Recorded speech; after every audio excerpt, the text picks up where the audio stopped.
Hey guys, this is Matt Wenning, and we're here at Elite FTS today, and we're going to take my bro Nick through not only Wenning Warmups, but we're going to try to detect weaknesses and look at some different lifting capacities to figure out where his weaknesses are and how we can correct them. There's going to be some real big info in this that I want you guys to really dial in on that's going to help you with your training as well.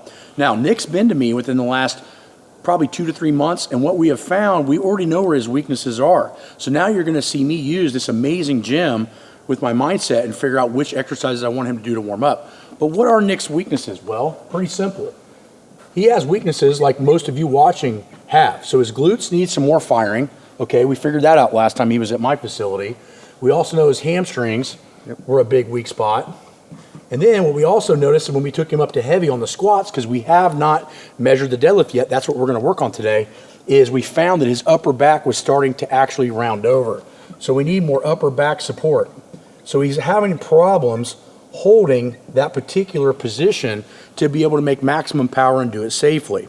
Now, I know there's a lot of talk on the internet right now with people saying you can round your back and do all this, and in reality, that's not true. You can make more power in a better, more upright position for most of you guys, and you'll be able to do it for 20 years versus break one little PR, now you're injured the rest of your life. Not a good idea. So what we're gonna do is, we're gonna design a warm-up that's gonna hit this particular area. Now that we know that these particular areas are his weakness, and what we wanna focus on with Nick today is building up a big deadlift. Now that doesn't necessarily mean we have to go as heavy as possible, but we need to go heavy enough to make sure that this is matching what we think we were going to be addressing, okay? So the way that I would attack this is the first thing I'm going to do is I'm going to design his Wenning Warmups, okay? Now Wenning Warmups are a 3 exercise potentiation warm-up. They're not a pre-fatigue. They're a potentiation warm-up. They're going to attack a couple of these areas along with a primer movement that is going to allow his deadlift to feel 100%. So what I'm going to do, since we're going to deadlift, we need to have some sort of a deadlift style movement. So what I'm probably going to utilize is a moderate stance kettlebell swing. So what we're going to do with the kettlebell swing is we're going to teach him to lock in his TVA, get his abs strong, and I'm really going to be watching that upper back and his sternum position to make sure that he's not doing any rounding. You'd be surprised what you would see by the 4th set on that, okay? So we've already kind of attacked the upper back with the hamstring. We've also tied it in as a primer for the deadlift. So we're trying to make this deadlift as good as we can, but we're also making him as healthy as we can. There is a difference, okay? So we got glutes, we got upper back hit. Now we need to isolate hamstrings. So what I'm gonna do is I'm gonna find a hamstring curl that I think is gonna attack his area. I thought we saw over there they have a standing one. Yeah. Which I love standing hamstring curls when you can do it. Why? It's specific. We're going to test something that's standing today. I'm not saying that seated hamstring curls or other hamstring machines when you're laying down is a bad idea. It's not, if that's all you have. But standing hamstring curls, in my opinion, are just a little bit more specific to standing in general. So what we're going to do is we're going to do 4 sets of 25 of that area. Now, just with these 2 exercises, we've almost attacked nearly all of his weak points, okay? Now, what are some other areas? Have you ever had a grip issue? Yes. Okay, so if we have a hand issue, then maybe if we warm up his hands, we might have a better inclination of his maxing and bringing it up over time. So do we have a grip machine out here? Yeah. Okay, so we're gonna use a grip machine. So what I want you guys to notice is we did a primer. So this is kind of a deadlift, right? You know, you're gonna go to deadlift position and swing. And then we did 2 isolation movements that could be weaknesses that might start showing themselves, their ugly heads when we go over here and go heavy.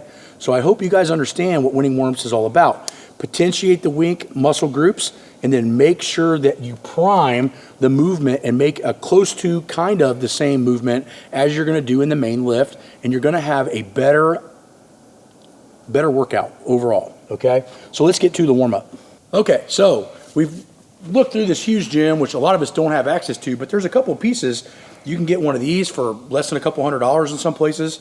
I make one, kettlebell or a dumbbell you could use for that. He has a standing hamstring curl machine, but if we were limited on equipment, we could also do this with a seated band that costs you like 10 bucks.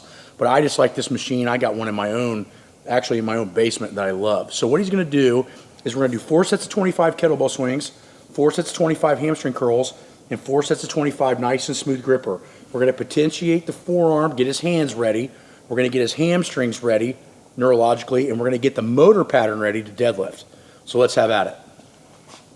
So do kind of a deep, right in between conventional and sumo position, kettlebell swing, and then swing it to your eye. So, you know what I mean? Legs go down.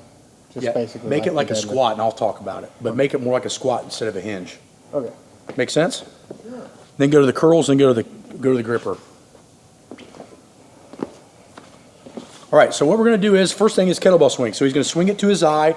Notice we're not doing it more CrossFit style. He's actually squatting down and using hips. Why? We're going to get ready to deadlift. So if he's just hip hinging, it's not going to really reinforce the motor pattern very well. So what we're going to do is we're going to swing the kettlebell, and as he gets a little bit more warm, he's going to swing it with a little bit more power. I like to turn the nervous system on and get some juice in it.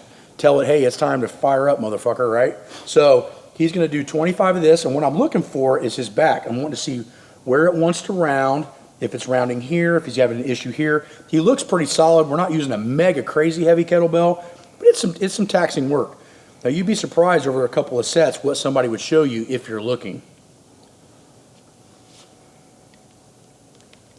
Good.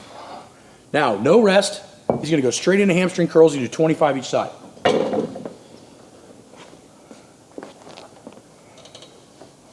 Good. You can see he's already pretty strong and got pretty good calf and hamstring development. You will not see hamstrings like that on most people. So that's as good. That means a lot too that he's got a good connection from his brain to his hamstring. So he would learn and exercise much faster, and his weaknesses would be corrected a lot more. Most people that you see are recreationally into lifting weights, bigger quads, and they've avoided this area, which is causing either injury or stagnation.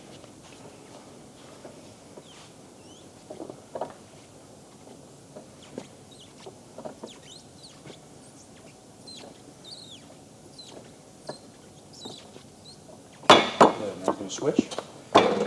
Now the isolateral side is good, especially if he has a left and right imbalance. So sometimes with the Wenning Warmup, I've been using a lot of isolateral movements to separate right and left, both upper and lower body. What I find that does is it starts to kind of make symmetry between the right and left side. If you're always using bilateral movements, you're never going to fix left and right imbalances. You have to do that by separating. You can see he's not swinging it. He's moving at a good speed, but he's not trying to use inertia. He's just a nice, easy squeeze with consistent pressure on the muscle.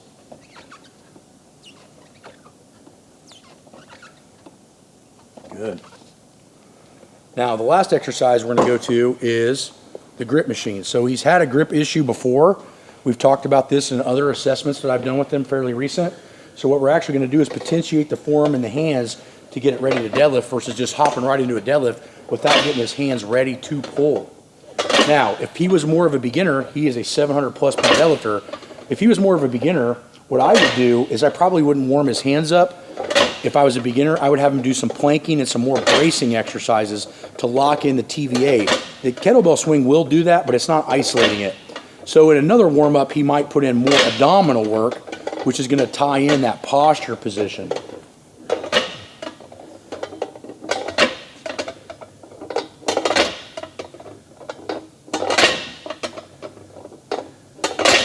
Good. Hands getting a little pumpy? A little bit. So see, he's got a little bit of sweat going, but you're not too smoked to where you can't deadlift, right? Nope, should be good. So exactly, that's where the warm-up should be. And it's not insanely cool in here right now. It's probably, I'd say, 80 degrees. You know, we're in the middle of Ohio in the middle of summer. It gets sticky out. But the point is, he's not breathing too hard. His heart rate's probably sitting around 130. And if we go and just set up the deadlift and give him 3 or 4 minutes rest, he's going to be ready to pull, and he's actually going to pull better than if he just hops right into the deadlift. So for you lazy powerlifters that think that you don't need to warm up, you're absolutely wrong. It will actually save your ass in the long run.